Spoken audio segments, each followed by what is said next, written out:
Have you ever pondered the strength of the human spirit, even in the face of abject horror? Let's travel back in time to the year 1929 in the city of Prague, Czechoslovakia. It was here that a young girl named Dita Polachova was born into a liberal Jewish family. Her parents, nurturing and open-minded, fostered a love of learning in their daughter from an early age. A life full of promise and potential was unfolding before Dita. Yet the world outside her home was changing rapidly. By the time Dita was 10, the dark clouds of World War II loomed over Europe. The Nazi regime had taken root in Germany, spreading fear and terror across the continent. The echoes of their jackboots soon reached the cobblestone streets of Prague. In 1939, when Dita was just 10 years old, the Nazis occupied Czechoslovakia. Life as she knew it was turned upside down. Her childhood was abruptly interrupted by a world at war. The joyous laughter that once filled her home was replaced with hushed whispers and anxious glances. But even in the face of such adversity, Dita's spirit remained unbroken. She continued her education, albeit in secret, defying the Nazi edict that barred Jews from attending school. Amid the chaos, Dita found solace in the written word, her love for books becoming a beacon of hope in a world shrouded in darkness. This period of her life was marked by fear, uncertainty, and hardship, but it also laid the foundation for the resilience and courage that would later define her. A young girl growing up in the shadow of war, Dita's story was just beginning. Little did young Dita know that her life was about to take a turn that would test her strength and resilience. Imagine being ripped away from your home, your family, and everything you know. This was Dita's reality. In the spring of 1942, Dita Kraus, a young girl of 13, was forced into a world that she could scarcely comprehend. The Nazis deported Dita and her family from their home in Prague to the Terezin ghetto, a grim fortress town that was turned into a Jewish holding pen by the German forces. Life in Terezin was a far cry from the comfort and safety of their home.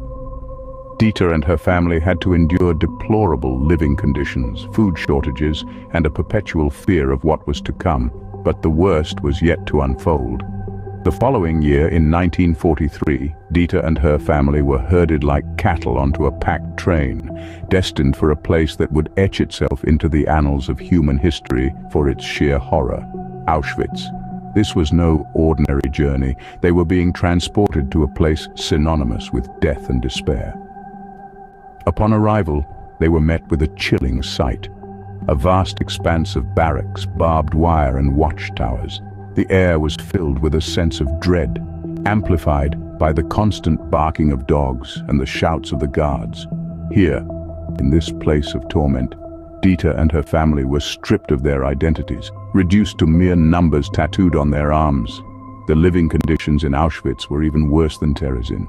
People were packed into barracks like sardines, with little to no personal space. Disease was rampant, and the food, if it could be called that, was barely enough to keep them alive. Every day was a struggle for survival, a test of their will to live amid the most unimaginable circumstances. But amidst the darkness, a faint glimmer of hope emerged.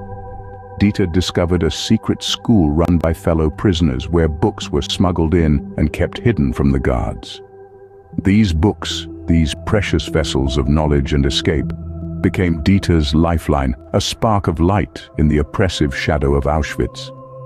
In the midst of the most unimaginable horrors, a glimmer of hope emerged in the form of books. In a place where hope was scarce, a young girl found it in the pages of forbidden books.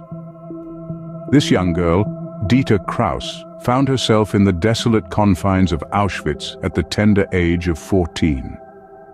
Amidst the horrors and despair, Dita found a flicker of light in the form of 8 precious books, which became her secret responsibility and indeed, her lifeline. In a world where simply existing was a struggle, Dita made the audacious choice to become the clandestine librarian of Auschwitz. This was no easy feat. Books were strictly forbidden, seen as a threat to the Nazis' stranglehold on information and control. To be caught with a book was to risk death. Yet to Dita, the risk was worth it. These books were her escape, her rebellion, and her way of clinging to a shred of humanity amidst the inhumanity that surrounded her. Each book in Dita's secret library held a world far removed from the grim reality of Auschwitz. They were fragments of a world where hope, beauty, and knowledge were not forbidden but celebrated.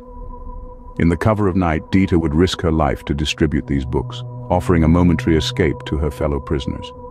The books were not just a source of entertainment, but also a form of education for the children in the camp. Dita was determined to provide some semblance of normalcy and learning, even in the midst of their harrowing circumstances. In doing so, she made a bold statement, that despite their dire situation, they were not just prisoners, but human beings who deserved dignity, knowledge, and the freedom to dream. The books were kept hidden during the day, passed around secretly at night, their pages whispering tales of courage, love, and humanity. Each page turned was an act of defiance, a testament to the indomitable human spirit that refused to be silenced, even in the face of unimaginable adversity. Dita's bravery and defiance in the face of death is a testament to the power of knowledge, even in the darkest corners of human history. In the bleakest of circumstances, Dita Kraus became a beacon of hope, a symbol of resistance and resilience, proving that even in the darkest of times, the human spirit can find light in the written word. When the gates of Auschwitz finally opened, Dita's story did not end. Emerging from the horrors of the Holocaust, Dita Kraus found herself in a world that was irreparably changed.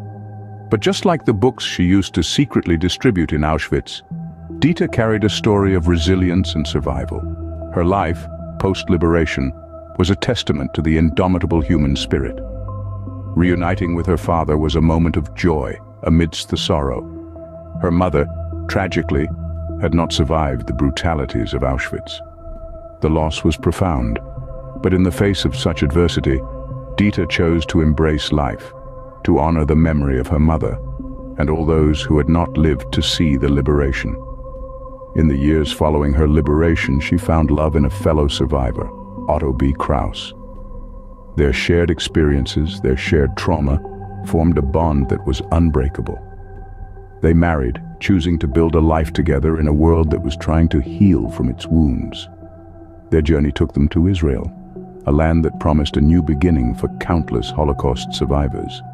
Here, Dita found a way to turn the page, to start a new chapter. She became a librarian, a role that was more than just a profession for her. It was a passion. It was a way to preserve stories, to ensure that history was not forgotten. Through her work, Dita shared her love for books, her respect for knowledge, and her belief in the power of stories. She carried forward the legacy of the secret library of Auschwitz, ensuring that the voices of those who had been silenced continued to be heard. Dita Kraus's life is a story of resilience, a story of survival, and above all, a story of hope. Her journey is a testament to the strength of the human spirit, a beacon of light in the darkest of times. What can we learn from Dita Kraus, the Librarian of Auschwitz? The legacy of Dita Kraus, the Librarian of Auschwitz, is one of resilience and courage in the face of unimaginable adversity. Her story, a stark reminder of the harsh realities of the Holocaust, stands as a testament to the indomitable human spirit. Despite the grim circumstances she found herself in, Dita found solace in the power of the written word, becoming a beacon of hope and knowledge for her fellow inmates. Dita's story has made a significant impact on Holocaust education, shedding light on the resilience of those who endured the horrors of Auschwitz. Her tale serves as a poignant reminder of the atrocities of the past, fostering understanding and empathy in future generations. It's a story that underscores the importance of remembering, of not allowing the lessons of history to fade into obscurity. A pivotal moment in the preservation of Dita's legacy was the portrayal of her story in Antonio Iturbé's novel, The Librarian of Auschwitz. Iturbé's novel brings to life Dita's experiences, painting a vivid picture of her bravery and strength. Through his words, Dita's story has reached countless readers, immortalizing her spirit and her devotion to the power of knowledge. And what is her message to future generations? It is one of hope, resilience, and the unyielding power of knowledge. Dita's story encourages us all to value education, to cherish the written word, and to never underestimate the power of a story to inspire and enlighten. It urges us to remember, to learn from the past, and to strive for a future where such atrocities are but a distant memory. Dita Kraus, a beacon of hope in the darkest of times, is a testament to the power of the human spirit and the enduring value of knowledge.